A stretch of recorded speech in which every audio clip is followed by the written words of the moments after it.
पुरानी संसद में देश के प्रधानमंत्री का आखिरी भाषण। भरी संसद में पीएम मोदी ने मुस्लिम सांसद की तारीफ। कौन है शफीकुर रहमान बर्क जिसकी मोदी ने की तारीफ। पीएम मोदी की यह बात सुनकर खुश तो बहुत होंगे अखिलेश।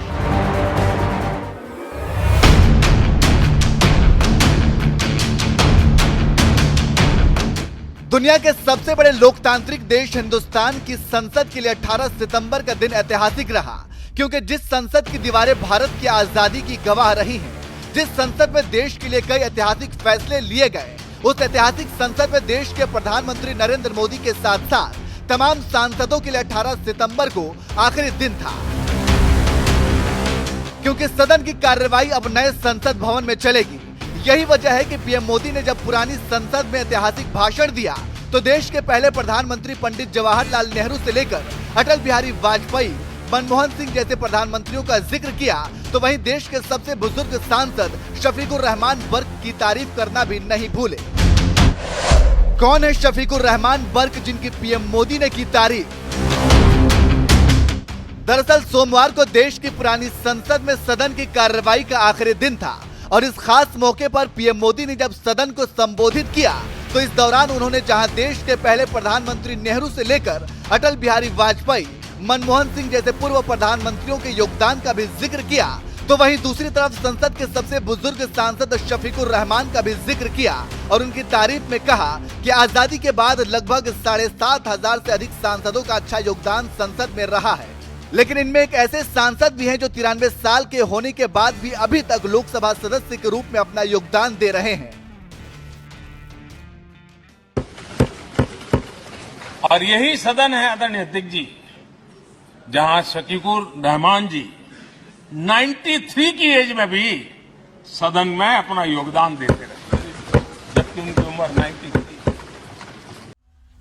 पीएम मोदी के इस भाषण की वीडियो सपा सांसद शफीकुर रहमान बर्क के पोते और सपा विधायक जियाउर रहमान बर्क ने पोस्ट करते हुए लिखा, अल्लाह का शुक्र है संभल और मुरादाबाद लोकसभा की आवाम का एहसान है कि दादा मोहतरम शफीकुर रहमान बर्क साहब 93 साल की उम्र में भी कौम की रहनुमाई देश की सबसे बड़ी पंचायत पार्लियामेंट में कर रहे हैं। पुरानी संसद में आखिरी भाषण के दौरान पीएम मोदी ने तमाम सियासी मतभेदों को भूलकर जिन बुजुर्ग सांसद शफीकुर रहमान बर्क की तारीफ की है, वो दरअसल समाजवादी पार्टी के नेता हैं और उत्तर प्रदेश की संभल लोकसभा सीट से फिलहाल सांसद हैं। उन्होंने साल 2019 के लोकसभा चुनाव में ऐसे समय जीत हासिल की थी जब देश में प्रचंड मोदी लहर थी, लेकिन इसके बावजूद शफीकुर रहमान बर्क ने 6,58,000 से भी ज्यादा वोट पाकर जीत हासिल की, जबकि बीजेपी उम्मीदवार परमेश्वर लाल सैनी को 4,83,180 वोट मिले थे। 2009 में भी इसी संभल सीट से सांसद रहे बर्क इससे पहले साल 2014 के चुनाव में भी सपा के टिकट पर संभल सीट से ही मैदान में उतरे थे, लेकिन उन्हें मोदी लहर में बुरी हार का सामना करना पड़ा था। बीजेपी उम्मीदवार सत्यपाल सिंह सैनी ने उन्हें हराया था। 93 साल के हो चुके शफीकुर रहमान बर्क का जन्म 11 जुलाई 1930 को इसी संभल जिले में हुआ और इसी संभल से उन्होंने राजनीति का ककहरा भी सीखा और अब तक 4 बार विधायक होने के साथ साथ 5 बार सांसद भी रह चुके हैं। शफीकुर रहमान का सियासी सफर। 1974 में पहली बार बीकेडी के टिकट पर संभल से चुनाव लड़कर विधायक बने। 1977 में जनता पार्टी के टिकट पर चुनाव लड़कर इसी सीट से विधायक बने। 1985 में लोकसभा के टिकट से इसी संभल से तीसरी बार विधायक बने। 1989 में जनता दल के टिकट पर बर्क संभल से ही चौथी बार विधायक बने। 1996 में सपा के टिकट पर पहली बार बर्क मुरादाबाद से सांसद बने। 1998 में सपा के टिकट से ही बर्क दूसरी बार मुरादाबाद से सांसद बने। 2004 में बर्क ने मुरादाबाद से हैट्रिक लगाई और तीसरी बार सांसद बने। 2009 में बीएसपी के टिकट पर संभल की सीट से चुनाव लड़कर सांसद बने। 2019 में एक बार फिर सपा के टिकट पर संभल से चुनाव लड़े और जीते। राजनीति में इतना लंबा सफर तय कर चुके सपाई सांसद शफीकुर रहमान बर्क सियासी पार्टियां बदलते रहे, लेकिन राजनीति का रास्ता नहीं बदला और कभी विधायक बनकर तो कभी सांसद बनकर अपने गृह जिले संभल से लेकर मुरादाबाद तक का प्रतिनिधित्व संसद में करते रहे। तो वहीं इस सियासी सफर के दौरान सपा सांसद वर्ग का विवादों से भी पुराना नाता रहा है। आज जब नए संसद में सदन की कार्रवाई चलने जा रही है तो सांसद वर्ग मांग कर रहे हैं कि इस नए संसद परिसर में नमाज पढ़ने की जगह भी होनी चाहिए जहां हम अल्लाह अल्लाह कर लें। देखिए, नमाज पढ़ने के लिए तो यहाँ भी जगह नहीं है। ये तो नहीं बनी है, नहीं बनी है। ये तो उन्हें सोचना चाहिए वो नमाज पढ़ने की इजाजत या कोई जगह कैसे बनाएंगे जबकि नफरत पैदा की है मुसलमानों से, हिंदू मुस्लिम नफरत फैला रही है, तो वो नमाज पढ़ने की इसलिए जगह क्यों बनाते? आपको नहीं लगता कि होना चाहिए? हाँ बिल्कुल, जब मुसलमानों के लिए नमाज का वक्त हो जाता है तो उनके लिए भी कोई जगह होनी चाहिए थी कि अपनी वो अल्लाह अल्लाह कर ले। नई संसद में होनी चाहिए थी।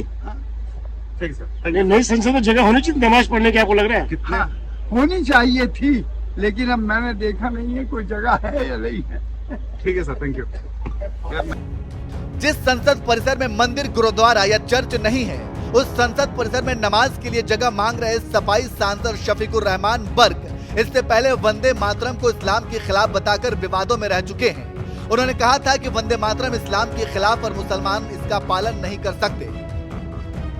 जबकि दूसरी बार विवाद में तब आए जब उन्होंने अफगानिस्तान पर तालिबान के कब्जे का बचाव किया और अफगानिस्तान पर तालिबान के कब्जे की तुलना भारत के स्वतंत्रता संग्राम से करते हुए इसे सही ठहराया था। बहरहाल विवादों से नाता रखने वाले शफीकुर रहमान वर्ग की पीएम मोदी ने संसद में जिस तरह से तारीफ की है, इस पर आपका क्या कहना है? अपनी राय हमें कमेंट कर जरूर बताएं। और साथ ही पीएम मोदी ने संसद में और क्या कुछ कहा, आइए आपको सुनाते हैं। आदरणीय अध्यक्ष जी, ये सही है कि हम जनप्रतिनिधि अपनी अपनी भूमिका निभाते हैं, लेकिन सातत्यपूर्ण तरीके से हमारे बीच जो ये टोली बैठती है उनकी भी कई पीढ़ियां बदल गई है। कभी कागज लेके दौड़ के आते हैं, उनका भी योगदान कम नहीं है।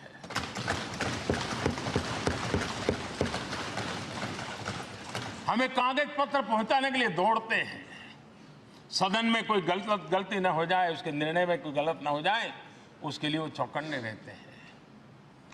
जो काम इनके द्वारा हुआ है उसने भी सदन के क्वालिटी ऑफ गवर्नेंस में तेजी लाने में बहुत बड़ी मदद की है। मैं उन सभी साथियों का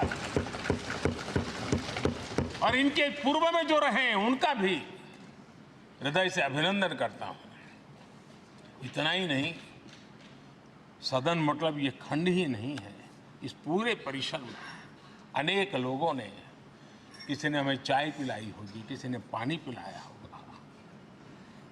किसी ने रात रात चली हुई सदन को किसी को भूखा पेट रहने नहीं दिया होगा।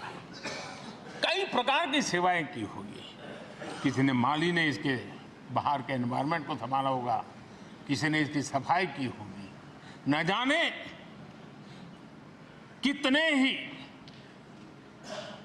अनगिनत लोग होंगे जिन्होंने हम सब अच्छे ढंग से काम कर सके, और यहां जो काम हो वो काम देश को आगे बढ़ाने के लिए